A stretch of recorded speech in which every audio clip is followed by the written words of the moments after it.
सुप्रभात मित्रों, हमने कल आपको बौद्ध धर्म के प्रवर्तक गौतम बुद्ध के बारे में चर्चा की थी। मैं आशा करता हूँ गौतम बुद्ध के बारे में आपको जानकर काफ़ी अच्छी जानकारी उनसे मिली होगी। और भी गौतम बुद्ध से संबंधित कोई भी प्रश्न पूछना हो तो आप हमसे संपर्क कर सकते हैं, कमेंट बॉक्स में लिख सकते हैं। आज हम गौतम बुद्ध की शिक्षाओं के बारे में बताएंगे। सर्वप्रथम आप यह जान लीजिए कि गौतम बुद्ध यानी सिद्धार्थ ऐसे व्यक्ति हैं जिन्होंने तत्कालिक सारे धर्मों की परिभाषा बदल दी। हम देखते हैं कि 6वीं शताब्दी ईसा पूर्व एक तरफ से सारे मतलब सनातन परंपरा में जितने रूढ़िवादी पद्धतियां थी उनके खिलाफ जो सुधार आंदोलन चला उसी का नाम बौद्ध धर्म था। इसको बौद्ध धर्म नहीं कहा जा सकता क्योंकि प्रारंभ में यह एक धर्म सुधार आंदोलन के रूप में चला। बुद्ध ने जो वैदिक परंपरा में, सनातन परंपरा में जो रूढ़िवादिता आ गई थी, जो गलत भ्रांतियां आ गई थी, उनको उन्होंने दूर करने का प्रयास किया। बाद में उनके अनुयायियों के द्वारा उसे एक संप्रदाय का रूप दे दिया गया। उसका एक दर्शन विकसित हुआ जिसमें नागार्जुन से लेकर बहुत सारे मैत्रेय आदि बहुत सारे दार्शनिक हुए जिन्होंने इस संप्रदाय को एक धर्म के रूप में बदल दिया। बहुत जैसे सम्राट अशोक से लेकर कनिष्क तक, महाराज हर्ष तक बौद्ध धर्म के बहुत बड़े अनुयायी हुए जिन्होंने बौद्ध धर्म को पूरे विश्व के आधे मानचित्र पर प्रदर्शित कर दिया, परिलक्षित कर दिया। उनके प्रयासों से पूरे विश्व के आधे भाग पर बौद्ध धर्म का परचम लहराया। ये हमारे लिए गौरव की बात है कि आज से 2000 वर्ष पहले हमारे ही देश के एक महापुरुष ने एक ऐसे सिद्धांत का प्रतिपादन किया जिसने आने वाली पीढ़ियों को एक ऐसा संदेश दिया कि जिसका अनुसरण करके बहुत सारे दार्शनिक, बहुत सारे देश अपने आप से लाभान्वित हुए और संसार को लाभान्वित कर सके।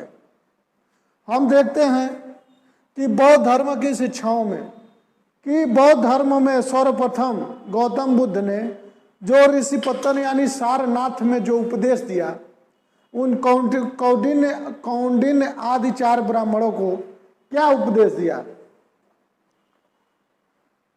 कभी विशद चर्चा करेंगे क्योंकि बौद्ध धर्म बहुत व्यापक है, लेकिन प्रतियोगिता के दृष्टिकोण से जो मुख्य है वो आपको हम बताएंगे।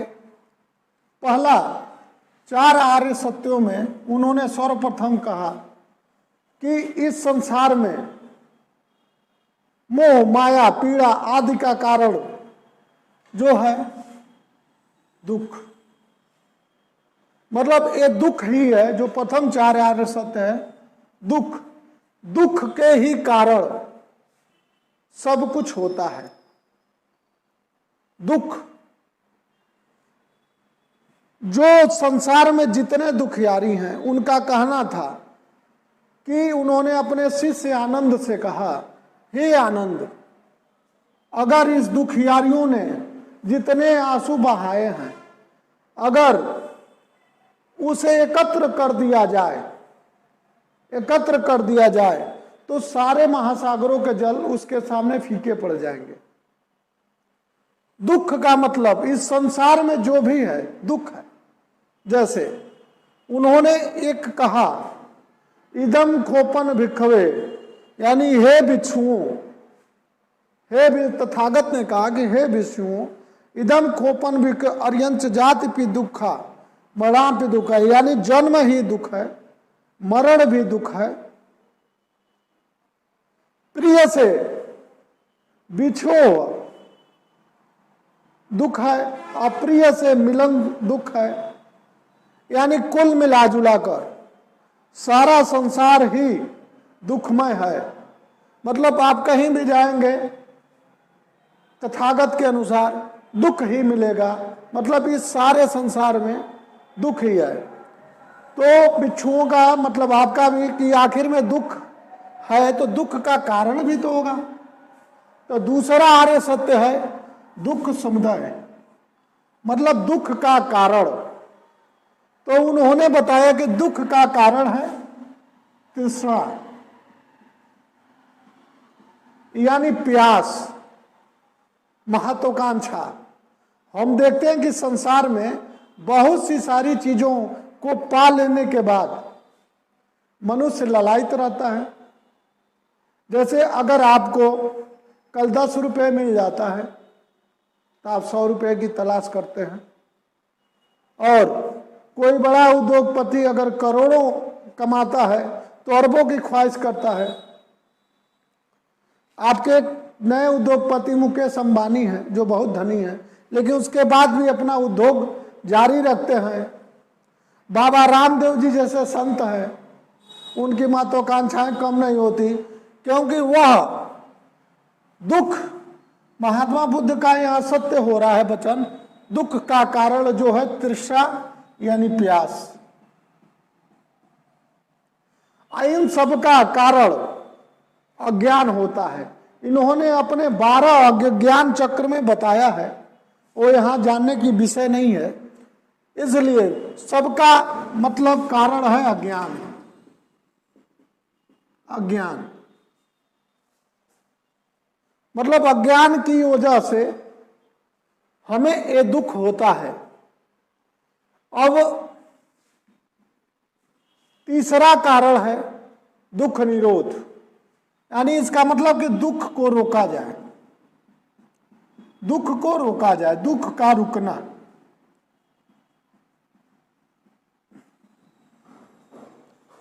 यानी दुख निरोध यानी दुख का रुकना। अब हम देखते हैं कि भिक्षुओं का अगला प्रश्न था कि दुख को रोके कैसे। तो उन्होंने बताया दुख निरोध गामिनी प्रतिपदा, यानी दुख के रोकने का मार्ग सबसे महत्वपूर्ण है। दुख का रोकने का मार्ग मतलब उसने 8 मार्गों को बताया जिसे अष्टांगिक मार्ग कहते हैं, जिसे अष्टांगिक मार्ग हम कहते हैं। जो 8 हैं: सम्यक दृष्टि,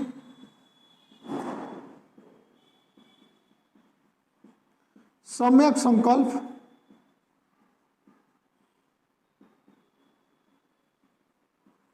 सम्यक व्यायाम,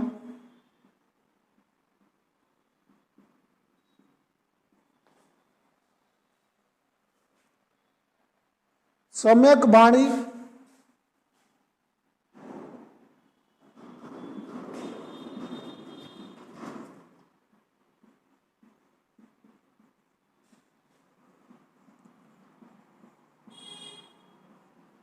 सम्यक आजीव,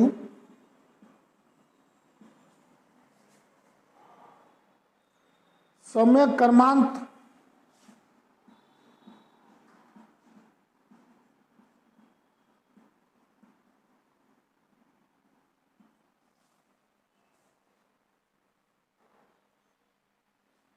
सम्यक स्मृति,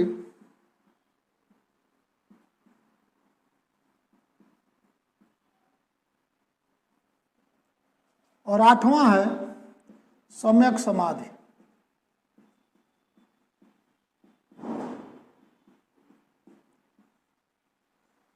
इन 8 चीजों मतलब 8 का पालन करने से हमें दुख यानी दुख रुक जाएगा और हमें कैवल्य प्राप्त हो जाएगा। अकॉर्डिंग टू बुद्धिज्म, यानी अकॉर्डिंग टू महात्मा बुद्ध। हम देखते हैं कि महात्मा बुद्ध की ये शिक्षाएं बहुत सारगर्भित है और हमें बहुत ज्ञान प्रदान करती हैं, लेकिन यह शिक्षाएं नई नहीं थी, क्योंकि यह सारी चीजें उपनिषदों में मिलती हैं। बुद्ध का पूरा ज्ञान, पूरा दर्शन उपनिषदों का एक सार तत्व है। जिसको उन्होंने उपनिषदों में जो आंदोलन हुआ था किताबों में, उन्होंने उसे एक जन आंदोलन में बदल दिया, जिससे तत्कालिक जनमानस पे बहुत प्रभाव पड़ा। आर्य सत्य के बाद, 4 आर्य सत्यों के बाद में हम आपको सीधे बौद्ध संगतियों पर ले जाते हैं। ये जानना होगा कि ये बौद्ध संगतियां क्या थी, कब हुई, किस लिए हुई, इनका कारण क्या था। महात्मा बुद्ध के निधन के बाद तुरंत अजात शत्रु के शासन, मगध के शासक अजात शत्रु के शासन काल में तत्कालिक भिक्षु आनंद उपाली महाकश्यप के नेतृत्व में राजगिरिया में सप्तपर्णी गुफा में, सप्तपर्णी नामक गुफा में एकत्रित हुए। उनका प्रमुख उद्देश्य था बुद्ध के उपदेशों को संकलित करना, क्योंकि जो आगे उनका मार्ग निर्देशन कर सके। क्योंकि आनंद ने कहा, महात्मा बुद्ध ने आनंद से कहा था कि मेरे उपदेश ही तुम लोगों को दिशा निर्देशन करेंगे और धर्म की राह की तरफ या निर्वाण की तरफ ले जाएंगे। तो हम देखते हैं कि प्रथम बौद्ध संगतियां कुल 4 हुई हैं। प्रथम के बारे में चर्चा करते हैं। प्रथम उद्देश्य इनका बुद्ध के उपदेशों को संकलित करना। स्थान राजगिरी, समय 483 ईसा पूर्व में हुआ। अध्यक्ष जो था महाकश्यप। अध्यक्ष, प्रथम बौद्ध संगीति का अध्यक्ष महाकश्यप। ये अक्सर परीक्षाओं में पूछा करता है कि महाकश्यप कौन थे, यानी प्रथम बौद्ध संगीति का अध्यक्ष कौन था। महाकश्यप शासन काल, मतलब उस समय सम्राट अजातशत्रु मगध के थे। हर एक वंश के ये शासक थे। परिणाम, अब बौद्ध संगीत परिणाम क्या हुआ, बुद्ध के उपदेशों को 2 भागों में बांटा गया, विनय पिटक और सुत्त पिटक। जिसमें सुत्त पिटक में बुद्ध के दार्शनिक सिद्धांत हैं,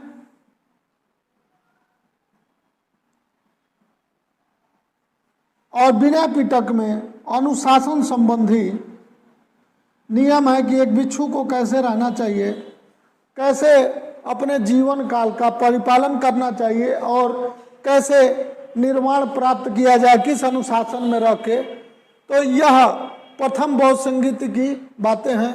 अब हम आते हैं द्वितीय संगीति पर। 100 वर्ष बाद बौद्ध धर्म में कुछ बुराइयां आ गई थी, कुछ कुरीतियां, कुछ मतभेद होने लगे, 2 गुट होने लगे। मतलब कोई भी संप्रदाय, चाहे कोई भी संघ जो होता है, एक समय पर आकर विचारों का मतभेद होने लगता है। हम देखते हैं इसी तरह तो 2 बातें होती हैं। एक वर्ग कट्टर हो जाता है किसी भी संप्रदाय में, किसी भी देश काल में। हम अपने ही देश की बातें कर लेते हैं, चाहे हर विश्व के किसी भी कोने में जाएंगे तो कोई भी संगठन शुरू होता है तो धीरे धीरे उसमें कुछ अनुदारवादी हो जाते हैं, कुछ उदारवादी हो जाते हैं। विचारों का मतभेद होना अनिवार्य हो जाता है। ये देखते हैं कि इसी तरह बौद्ध धर्म में कुछ कमियां हैं। जैसे कुछ भिक्षु जो थे, उन्होंने अपने अनुसार, अपनी सुविधा अनुसार कुछ नियम बना लिए थे। तो कुछ भिक्षु जो पुराने परंपरा के थे, उन्होंने विरोध किया। उसी संबंधित समस्या को निपटाने के लिए, अनुशासन संबंधी बातों के लिए वैशाली में काकबड़ के, मतलब शिशुनाग के पुत्र काकबड़ यानी कालाशोक के काल में द्वितीय बौद्ध संगीति हुई, वैशाली में हुई। और इसका अध्यक्ष साबकमीर यानी सर्वकामिनी, कुछ नाम होता है, सर्वकामिनी भी इनका नाम है। सर्वकामिनी जी के निर्देशन में, नेतृत्व में, अध्यक्ष यही थे, वो हुआ। उसका परिणाम क्या हुआ कि अनुशासन संबंधी बातों पर भिक्षु एक नहीं हुए और यह दो बातों में मतलब स्थविर और महासंघिक दो गुटों में बट गया। और यही गुट बाद में दो रूप लिए। चतुर्थ महासंगीति की जब चर्चा करेंगे तो हम बताएंगे। यह दो पूर्व महायान, यही से महायान हीनयान धर्म की स्थापना का प्रारंभ होता है। हम आगे अब देखते हैं द्वितीय संगीति के बाद हम देखते हैं आगे तृतीय संगीति होती है। तृतीय समिति होती है, सम्मेलन बौद्ध भिक्षुओं का होता है सम्राट अशोक के शासन काल में, जो बहुत बड़ा बौद्ध अनुयायी था। देखते हैं उसकी राजधानी पाटलिपुत्र में होता है। समय 251 ईसा पूर्व। इस समिति के अध्यक्ष मोगलीपुतिस थे। मोगलीपुतिस थे। इसका उद्देश्य और परिणाम संघ भेद के विरुद्ध, अशोक ने उस समय सक्रिय रूप से भाग लिया। संघ भेद के विरुद्ध कठोर नियमों का प्रतिपादन करके बौद्ध धर्म को विघटन से बचाने के लिए या स्थायित्व प्रदान करने का प्रयास किया। इसी के परिणाम स्वरूप तीसरे पिटक का निर्माण हुआ, जो अभिधम्म पिटक कहा जाता है। तीसरे पिटक का निर्माण हुआ जिसका अभिधम्म पिटक। इसका परिणाम यह हुआ कि अभिधम्म पिटक। प्रश्न आता कि अभिधम्म पिटक कब जोड़ा गया? 3 पिटकों में विनय पिटक, सुत्त पिटक, अभिधम्म पिटक। ये अभिधम्म पिटक कब जोड़ा गया? तो तृतीय संगीति में जोड़ा गया, जो पाटलिपुत्र में हुई थी 251 ईसा पूर्व में। मोगलीपुतिस जिसके अध्यक्ष थे और सम्राट अशोक के शासनकाल में हुई थी मौर्य वंशी।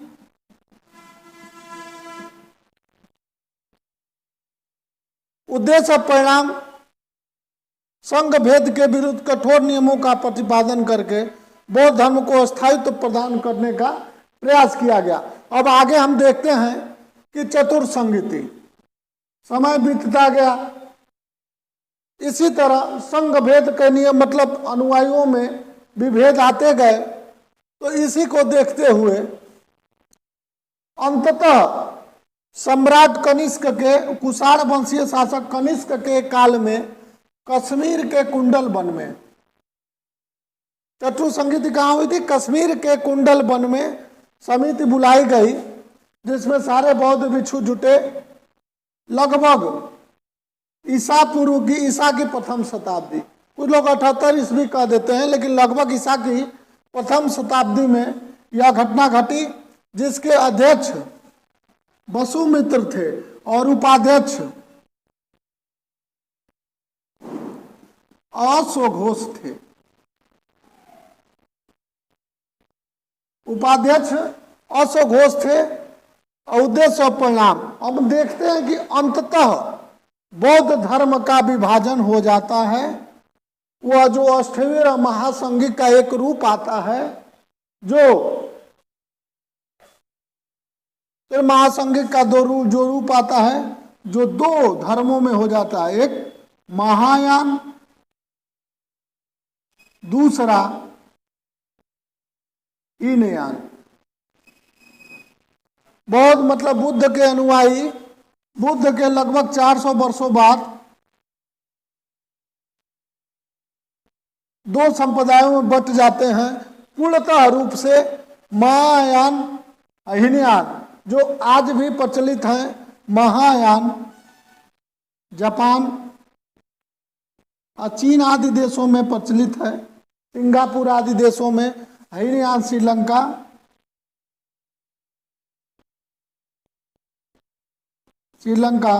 और थाईलैंड में इनके अनुयायी रहते हैं।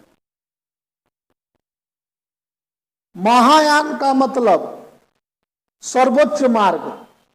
इसमें बुद्ध की मूर्ति पूजा होती है, बुद्ध को देवता मान लिया गया। और हीनयान में बुद्ध के उस परंपरावादी बातों को ही मानते हैं जो बुद्ध ने कहा था। बुद्ध को यह महापुरुष ही मान के पूजा करते हैं।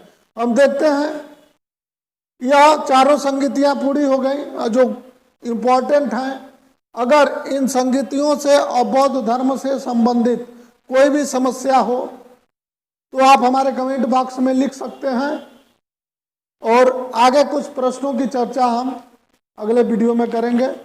धन्यवाद।